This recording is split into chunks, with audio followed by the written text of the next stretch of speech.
Bonsoir à tous, ravi de vous retrouver ce soir pour le 4e numéro d'Autrement. Aujourd'hui, on va explorer l'univers des occupations temporaires de bâtiments vides. C'est de plus en plus fréquent en région bruxelloise et il est vrai que les surfaces inoccupées se comptent en centaines de milliers de mètres carrés. Alors les équipes de BX1 ont évidemment déjà eu l'occasion d'en visiter plusieurs ces dernières années et ça peut donner ça par exemple.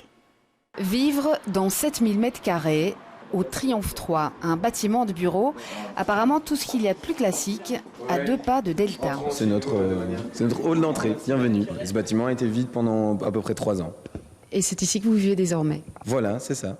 Autrefois siège de la Western Union, l'immeuble est aujourd'hui occupé par une série d'ASBL et d'artistes, mais aussi par une petite quinzaine de jeunes, dont plusieurs étudiants, qui eux habitent dans les anciens bureaux depuis... C'est une jolie villa dans le quartier de l'Observatoire à Uccle.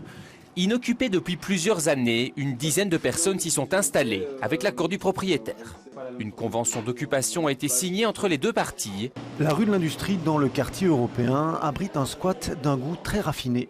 Depuis une quinzaine d'années, cet hôtel de maître est laissé à l'abandon par son propriétaire, la Banca Popolare. Lorsqu'on est rentré, on était surpris aussi de voir à quel point il était bien conservé, magnifique. On s'est renseigné un peu sur l'historique. Il a été construit en 1915 par la famille Spelbert. Supporté par la SBL Woningen 1, 2, 3 logements, Steven a formé un collectif, La Demeure. Depuis cet été, une quinzaine de personnes ont investi les lieux. Bonsoir Maxime Zaïd, ça vous rappelle des souvenirs ces images? On est au début de la SBL Comuna que vous représentez sur ce plateau. Bonsoir, effectivement, ouais, c'est en 2013 je pense, les images. Et depuis la SBL, est-ce que vous avez l'impression qu'il y a de plus en plus de ce type d'occupation? Bah oui, clairement. À Bruxelles, il y a 6,5 millions de mètres carrés de surfaces qui sont vides. Bureaux, maisons, hangars, tout confondu. Donc on a une surface qui est équivalente à la commune d'Ixelles au sol. Donc à Bruxelles, nous on aime bien dire il n'y a pas 19, il y a 20 communes. Et cette 20e commune, on est amené à la faire vivre. Et clairement, ces espaces aujourd'hui qui ont été utilisés de plus en plus, ça devient doucement la norme en fait. Alors Karine Seron, bonsoir, vous êtes directrice de la FEBUL, la Fédération bruxelloise pour l'Union pour le logement, et vous avez une agence, vous, pour l'occupation de bâtiments inoccupés dans votre association. Alors Maxime le dit, on a de plus en plus. Est-ce que c'est plus facile aujourd'hui, vous avez l'impression, d'occuper un bâtiment vide? Ouais, en tout cas, ce qui est sûr, c'est que c'est plus connu. Et donc, du coup, ça facilite, en effet, de pouvoir, quand on rentre en contact avec un propriétaire privé, on a plusieurs expériences, plusieurs exemples, on peut aller voir des projets, on peut faire référence à une pratique qui maintenant a pris cours. Et face au pouvoir public, là je pense que c'est en effet plus facile, mais aussi parce qu'on met la pression, tant au niveau des collectifs qu'au niveau des associations, on met plus de pression sur les pouvoirs publics et politiques aujourd'hui pour lutter contre le vide et pour faire en sorte que le vide ne soit plus comme Max vient de le dire, mais ce ne soit plus ça qui soit l'exemple, mais plutôt l'inverse, c'est que l'occupation devienne l'exemple en fait. Oui. Alors Frédéric Seroun, bonsoir, vous êtes membre de l'équipe du maître architecte. Alors est-ce que pour l'instant il y a des textes légaux qui organisent ce type d'occupation ou pas du tout? Pour le moment, bonsoir. Pour le moment, il y a essaie de revoir le texte parce que aujourd'hui, beaucoup de projets d'occupation temporaire se passent un peu dans le flou. Ça varie commune à commune. Ça dépend si le porteur d'initiative veut suivre les règles ou préfère de faire des trucs un peu en cachette. C'est pas évident aussi de vouloir régler tout ça parce que l'occupation temporaire, c'est lié à l'expériment aussi. Et donc, vouloir régler tout, c'est quelque part contradictoire. Mais je crois que, dans le secteur d'urbanisme, il y a des choses à régler. Il faut assurer que les affectations restent les mêmes pendant et après pas pendant, mais après une occupation temporaire. Mais je crois que surtout la sécurité est aussi un enjeu. Aujourd'hui, c'est possible qu'un pompier il passe et qu'il dit que c'est une situation dangereuse et un autre pompier il dit le contraire. Et donc je crois que là il y a quand même un enjeu de mettre à plat et d'avoir un cadre plus plus cohérent. Alors on va revenir un moment sur une aventure que Comuna est en train de mener. C'est une aventure de grande envergure, une occupation de grande envergure. C'est le Tripostal à Saint-Gilles. Vous y êtes à fond, hein, pour l'instant. Ça bosse pas mal dans les lieux. Ouais, c'est un sacré chantier. Ouais. Alors on y a été faire un petit tour la semaine passée. On voit tout de suite une partie du reportage. Ici, dans le fond de cet espace, avoir une salle de danse professionnelle qu'on est en négociation avec Hybrid Studio pour monter. Et alors tout cet espace-là, l'idée c'est qu'il ne soit pas attribué à un collectif fixe, mais que ce soit une fédération de collectifs qui puissent s'en emparer. Installation de circuits électriques et tests de sécurité, les ouvriers de Comuna sont en plein travail. L'association chargée de revaloriser les bâtiments vides s'installe pour 2 ans au rez-de-chaussée de l'ancien Tripostal. Nous avons choisi cette ASBL dont les objectifs correspondent aussi à nos objectifs, à savoir l'animation d'une partie importante de ce quartier et sa sécurisation avant le démarrage des travaux en 2021. Date à laquelle débutera l'aménagement du futur siège social de la SNCB. D'ici là, les animations temporaires mettent fin à 20 ans d'inoccupation du bâtiment. Pour Charles Piquet, c'est un fameux pas en avant. C'est la première fois que la SNCB est ouverte à ce genre de projet avec la commune, avec la région, et ainsi pouvoir montrer qu'il y a une volonté de changement et qu'il y a une dynamique qui s'installe pour quand même rénover cette gare du Midi qui le mérite bien. Alors voilà, une sacrée aventure, on le disait. Aujourd'hui, par rapport à ce que vous attendiez au départ, c'est quoi les différences ? Les différences avec avec ce que vous attendiez, est-ce que vous avez découvert des choses auxquelles vous ne vous attendiez pas? Est-ce qu'on a plein de surprises dans le lieu? L'occupation temporaire, c'est toujours plein de surprises. De quel type, par exemple? De bonnes surprises, là. Non, je pense dans ce dossier-là, ce qui est vraiment intéressant, c'est la manière dont il s'est monté avec les voisins et avec le comité de quartier. Donc il faut savoir que c'est un projet qui, en amont, vient d'une volonté du comité de quartier, des habitants, de faire revivre ce site. Donc ça vient d'une pétition qui a été lancée par ces acteurs. Et d'un partenariat aussi un peu inédit entre la région et la SNCB pour faire revivre le lieu. Alors pour ceux qui ne savent pas où c'est, on est vraiment à côté de la gare du Midi, avenue Fonceny. C'est un bâtiment énorme, vous n'en occupez qu'une toute petite partie. Hein. Donc on a le rez-de-chaussée qui va être activé, c'est 1340 mètres carrés sur un mastodonte qui va rester vide, et la SNCB va le transformer pour en faire ses quartiers généraux d'ici quelques années. Mais donc, comme je disais, par rapport à ce qui est intéressant, je crois, dans un dossier comme celui-là, c'est d'arriver à rassembler toute une série d'acteurs, les mettre en lien avec le quartier et travailler ensemble pour faire un lieu qui a une vraie utilité sociale. Je pense que c'est là où il y a quelque chose qui est intéressant dans ce genre de site. Alors bonsoir Jonathan Hector, on ne vous a pas encore entendu, vous êtes le coordinateur de See You, alors c'est aussi un énorme projet, c'est faire vivre pendant 18 mois les anciennes casernes Fritz Toussaint à Ixelles. Là encore, je dirais, par rapport à ce que vous vous attendiez au départ et ce que vous vivez maintenant, c'est des découvertes quotidiennes dans ces bâtiments ? Je vais dire que c'est un peu l'avantage de ce genre d'aventure, comme tu le disais, c'est des découvertes au quotidien. Pas seulement des mauvaises découvertes comme quand les bâtiments ou la chaudière lâche en plein hiver, c'est aussi des découvertes des gens du quartier, des gens qui ont des projets intéressants qu'on contribue à faire vivre, et puis aussi des rencontres humaines, des découvertes d'enjeux très importants comme des enjeux architecturaux, culturels, sociaux, politiques, urbanistiques aussi. C'est un peu le carrefour de tout ça aussi, l'occupation temporaire. Comme tu disais, c'était des fois le quartier qui est demandeur. Nous, on voit aussi que le quartier maintenant est très demandeur de s'intégrer dans une dynamique où il y a maintenant 80 projets sur 25 000 m². Donc, proportion gardée, on est sur 20 fois la taille qu'on vient d'exprimer ici.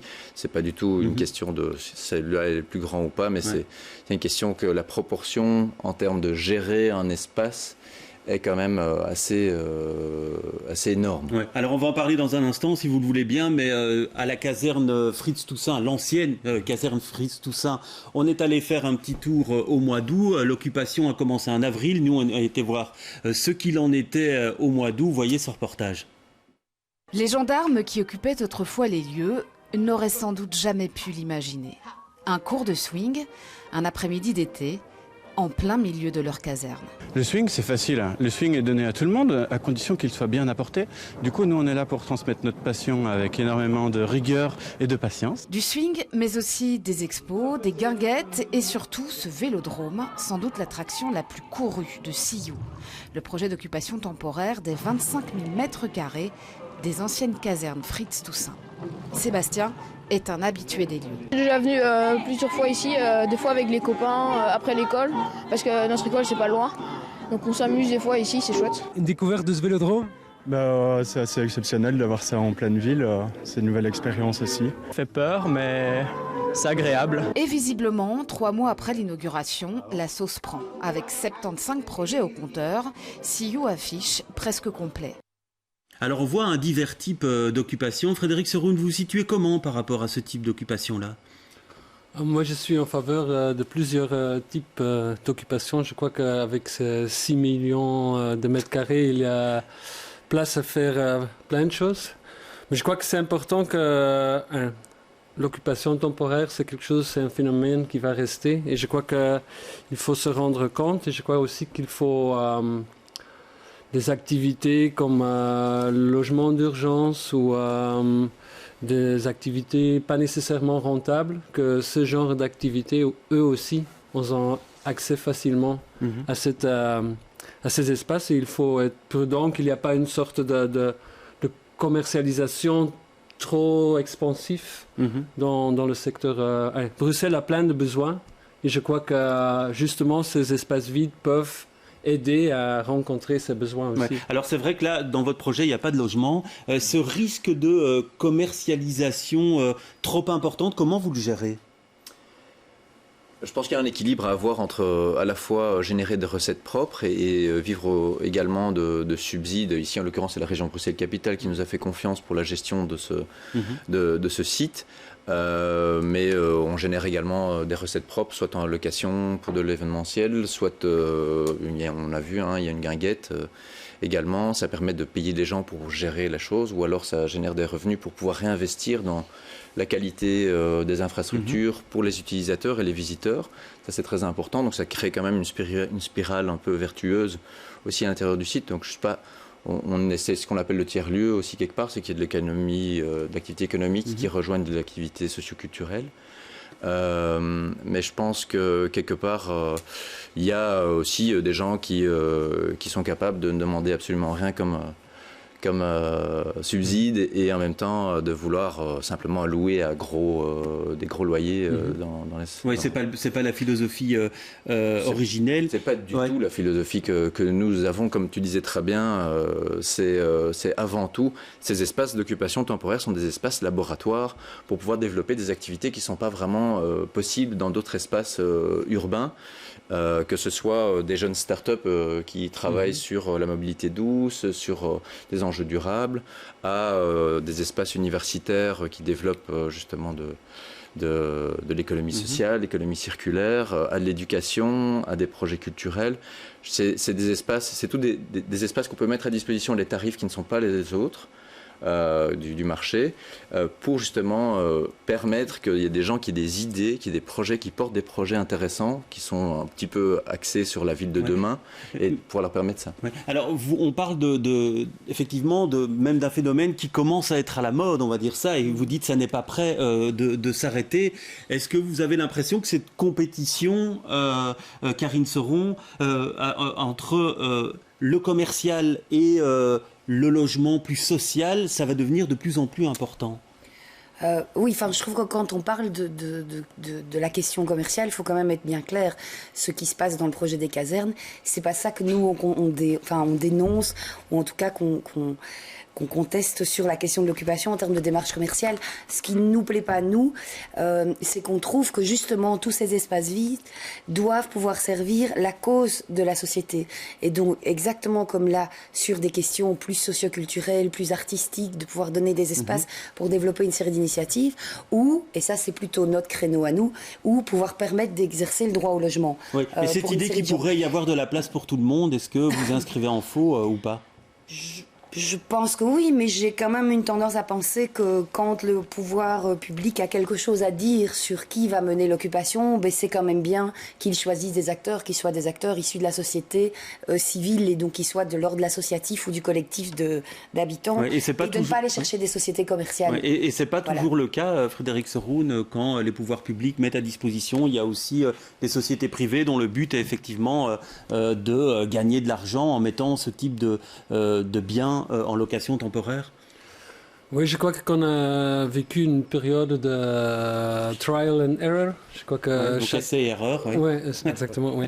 Et donc, je crois qu'on a eu une grosse vague de grands projets, Citygate, U-Square. Mais je crois que peu à peu, on se rend compte aussi qu'il faut avoir une vision entre toutes les administrations publiques pour justement orienter un peu plus.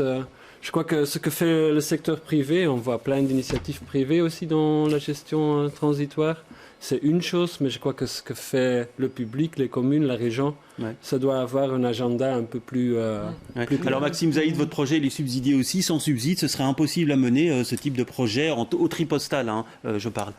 Oui, ben, clairement, il y a du patrimoine qui appartient au public, qui a été vide pendant des dizaines d'années. Oui, il y a des sommes considérables pour mettre ça en route. Et donc là, il y a un soutien des pouvoirs publics pour permettre que ça reste accessible justement à des activités qui sont non lucratives. On pourrait imaginer peut-être d'autres manières de rentabiliser l'espace à tout prix et alors de se passer d'une partie de subvention. Ici, l'idée, c'est de soutenir ce genre de projet pour être sûr qu'il soit accessible à tous. Moi, je voulais juste revenir une seconde par rapport à la question d'être ouvert à tous, parce que c'est ce qui est amené ici. Je pense qu'il faut voir à qui on ouvre et pourquoi on ouvre. Et alors, est-ce qu'on facilite ou est-ce qu'on facilite pas? Donc moi, j'aime bien la manière dont tu le présentes en disant, je crois qu'il faut prioriser les acteurs à vocation sociale, les acteurs du commun et du bien commun. Et je pense aussi que parmi les acteurs privés, il y a des pratiques qui sont inacceptables, qui existent.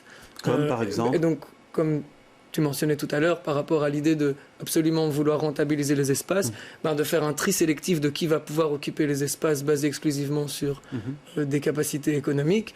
Et je pense qu'il y a des acteurs privatifs qui le font, et ça doit être empêché. Je pense que, en tout cas dans les bâtiments publics, il faut vraiment prioriser.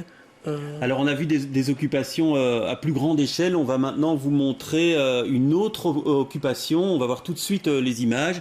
C'est une occupation plus petite. C'est à Laken. C'est un ancien commissariat à la rue du Fusain. On le voit d'ailleurs. Il y a encore des signes qui indiquent qu'on est dans un ancien commissariat de police. Alors il est dans son jus. Vous voyez, il y a encore le hall d'accueil avec l'hygiaphone. Et puis forcément, on est dans un commissariat. Donc il y a des cellules. Alors les lieux appartiennent à la ville de Bruxelles qui souhaite les transformer en logements. Et en attendant le début du chantier, eh bien, il y a une convention d'occupation qui a été signée avec l'ASBL Ricochet pour héberger des projets artistiques. Alors il n'y avait pas beaucoup de monde quand on a été visité, mais on va le voir, il y a des locaux communs, il y a des animations, un programme d'animation qui est mis en place. Et on a fini par croiser Réginald qui n'en est pas à sa première occupation précaire puisqu'il a habité pendant de très longues années au 123 rue Royale. On va l'écouter tout de suite. Pourquoi aime-t-il ce type d'occupation? Écoutez sa réponse. Comme je n'ai pas de revenus du travail, je bénéficie d'une allocation de remplacement de revenus. Et donc ça me permet d'avoir une vie normale. Et donc en effet, les charges d'habitation sont très très limitées. Et voilà, c'est bénéficiaire, ça bénéficie aux propriétaires et aux occupants. C'est une bonne formule. Alors le loyer, effectivement, il n'est pas très élevé, 75 € par mois pour couvrir les charges et 10 € d'épargne qui sont restitués au locataire lorsqu'il quittera l'occupation. Alors en principe, on ne peut pas y dormir, mais bon, la règle est appliquée avec souplesse. Écoutez plutôt. Bien, on arrive à faire un peu un mix. Enfin, c'est des ateliers d'artistes, mais bon, parfois, si les personnes restent un peu, on ferme les yeux. Et puis sinon, il y a des ASBL aussi qui sont présentes et ça leur est utile d'avoir des locaux. On essaye de privilégier toujours des occupants qui sont réellement quand même dans un besoin. On va pas prendre dans l'ASBL Ricochet, on prendra jamais une entreprise qui a juste besoin d'un local pas cher. Ça, c'est pas du tout la philosophie. Oui, alors la domiciliation, Karine Seron, c'est un vrai problème. On a discuté avec plusieurs personnes qui occupaient comme ça. Généralement, on ne peut pas se domicilier. Pourquoi, selon vous ? Mais en fait, on peut tout à fait se domicilier quand on est occupant. La question, c'est plutôt la question des pratiques communales. Donc en fait, le cadre fédéral, législatif fédéral, prévoit que quiconque s'installe quelque part y réside, peut aller demander sa domiciliation à la commune.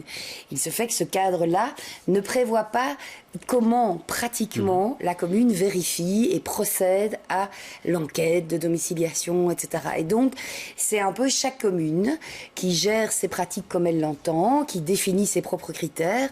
Parfois, certaines communes lient la domiciliation à des questions urbanistiques, à des questions d'insalubrité, des questions d'équilibre socio-économique, enfin voilà. Mais ce sont des choses qui sont toujours contestables et chaque fois que quelqu'un se retrouve devant le Conseil d'État avec une décision comme celle-là, en général, les communes sont chaque fois déboutées parce que les communes doivent domicilier à partir du moment où quelqu'un réside dans un lieu de la commune. Peu importe qu'il s'agisse d'un immeuble de bureau, peu importe que ce soit salubre, aux normes ou pas. Ouais. La question de la domiciliation n'est pas liée à ça. Ouais, en tout cas, là, ils ne pouvaient pas. Dans cet immeuble de laquelle ils ne pouvaient pas se domicilier. On est en combat avec eux pour qu'ils puissent réussir, si ceux qui le voudraient, à se domicilier. Alors, on voit, Maxime Saïd, là, on est dans un bâtiment dans son jus, et donc ils l'ont pris comme il était. Comment est-ce qu'on décide à un moment donné de oui, on va aller dans ce bâtiment, il est convenable, ou alors on ne peut pas y aller parce qu'il n'est pas aux normes de confort minimales? Là, je pense qu'il faut être pragmatique. Donc déjà, il y a suffisamment de bâtiments en état pour qu'ils soient pris, je pense, aujourd'hui, pour répondre à pas mal de besoins urbains. Maintenant, sur un bâtiment précis, il va falloir voir si c'est un chancre depuis 50 ans, qui a plus d'eau, plus de gaz, plus d'électricité, qui n'a pas de budget. Les choses sont compliquées si on veut pouvoir y déployer une série d'activités, faire du logement. Par contre, je pense qu'il y a moyen d'être inventif sur les pratiques, sur les usages, et un lieu, même qui n'est pas dans un état magnifique, peut servir à autre chose. Mais il y a tellement de bâtiments qui sont dans des états magnifiques et qui vont être vacants pendant des périodes courtes, moyennes. Je pense qu'il y a suffisamment...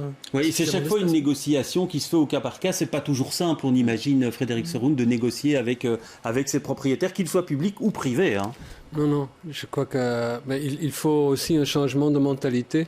Je crois que le tri postal, c'est très important comme projet symbolique. Mais en fait, c'est aussi un peu trop petit et trop tard. Parce que le bâtiment était vide pendant 20 ans. On peut prévoir combien de temps un bâtiment va être plus ou moins vide. On sait qu'à Bruxelles, un permis, c'est plusieurs années. Chez nous, si on sait que quelqu'un veut lancer un concours d'architecture, on peut plus ou moins estimer la durée de la vacance. Et donc, je crois que là, il faut vraiment un changement de mentalité, qu'on ne donne pas juste un contrat d'1 an ou peut-être 6 mois, pour que les gens puissent s'installer convenablement, pour aussi faire des investissements qui peuvent se rembourser sur le temps. Il faut minimum 1 an, c'est ça, c'est ce que vous me disiez en préparant cette émission. Et pour vous, 18 mois, est-ce que c'est assez pour ces casernes? Alors, c'est court, surtout pour la surface qu'on a, 25 000 m². Mais bon, ça fait partie de la chose. Je pense que c'est déjà très positif que les pouvoirs publics, comme on disait tout à l'heure, ouvrent quelque part des très grands sites à l'occupation temporaire. Et je pense que plus il y aura on parlait tout à l'heure d'une certaine maturité de l'occupation temporaire aujourd'hui, plus qu'une mode, je pense qu'on arrive quelque part à un secteur qui arrive à maturité. À la fois ceux qui sont propriétaires, qu'ils soient publics ou privés, sont de plus en plus enclins à le faire. Et à la fois, il y a des opérateurs, comme nous, autour de la table, qui se professionnalisent et qui savent de quoi ils parlent et qui savent mener des projets à succès. Alors justement, par rapport à ça, on s'est demandé comment les promoteurs perçoivent-ils les occupations temporaires, les promoteurs privés. Donc, on a posé la question au patron d'AG Real Estate, un gros propriétaire de bâtiments sur la place de Bruxelles. Alors, il a déjà autorisé des occupations avec des fortunes diverses. Écoutez-le. Nous avons deux expériences récentes. La première était l'ancien immeuble de la Poste situé sur le canal, sur lequel nous avons un projet qui s'appelle Canal Wharf. On a mis des surfaces à disposition de Médecins du Monde. Ce sont des professionnels de l'aide à des personnes défavorisées et ils ont fait ça remarquablement bien. Nous l'avons fait dans un immeuble situé Square Jamblin de Meux, sur la commune de Bruxelles. Et c'était un désastre parce que l'organisation, l'intermédiaire était moins professionnel. Nous avons commis une erreur. Et ce lieu qui devait être un lieu, je dirais, de bienfaisance pour des personnes, je dirais, en attente de logements plus durables, s'est révélé être un lieu de trafic de culture, de trafic de drogue, de violence et toutes les choses horribles qui s'accompagnent. Et ça nous a coûté en réalité énormément d'argent.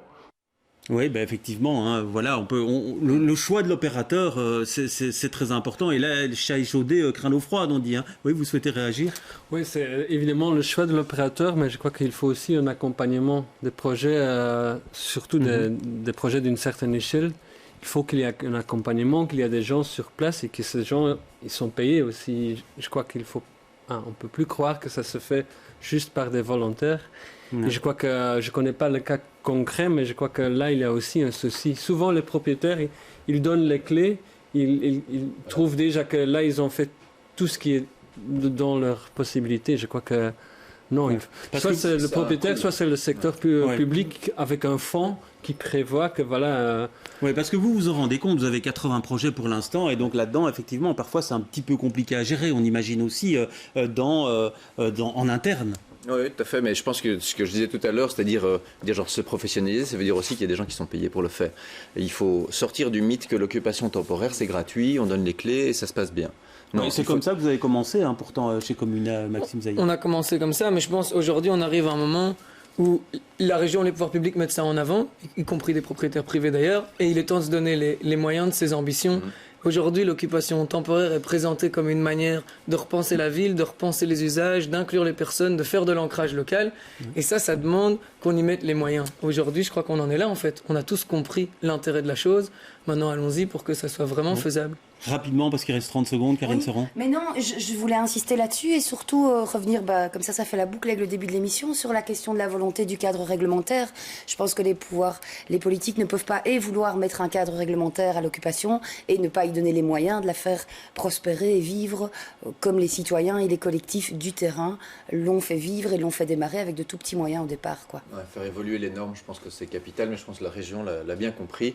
Mais pour l'instant, on est obligé de rentrer des permis comme si le projet était définitif, donc c'est une phase de 6 mois pour demander des permis, et donc un cadre normatif qui n'est pas adapté à une activité qui est très organique, comme l'occupation temporaire, où on réinvente des choses, on découvre le site, on réaménage le site avec beaucoup d'autres activités, et donc si on veut avoir quelque chose qui soit hyper carré au niveau normatif, on s'en sort pas. C'est pour ça que la plupart sont hors normes pour l'instant. Sur la question des normes, je pense qu'il ne faut pas non plus que ça devienne le cheval de Troie pour permettre à ce qu'on fasse n'importe quoi et que des opérateurs vont transformer du logement en boîte à chaussures Adidas géante pour faire de la publicité sans devoir demander un permis, par exemple. L'idée, c'est bien que ça se fasse dans l'autre sens. C'est que l'occupation temporaire qui poursuive une finalité sociale puisse bénéficier de facilités pour atteindre son objectif en sachant qu'on a des délais plus courts. Et c'est là, je pense, où il y a un travail qui doit être bien effectué, bien pensé. C'est quelle définition d'une occupation temporaire à finalité sociale, quels critères, comment on inclut du logement là-dedans, comment on s'assure qu'il y ait vraiment des projets à finalité sociale qui soient favorisés. Voilà, ce sera le mot de la fin. Je suis désolé, le temps qui nous était imparti est terminé. Merci en tout cas d'avoir ouvert le débat. On n'a pas pu tout explorer, toutes les facettes de l'occupation précaire, mais on aura sans aucun doute l'occasion d'y revenir. Merci d'avoir suivi cette émission. À bientôt.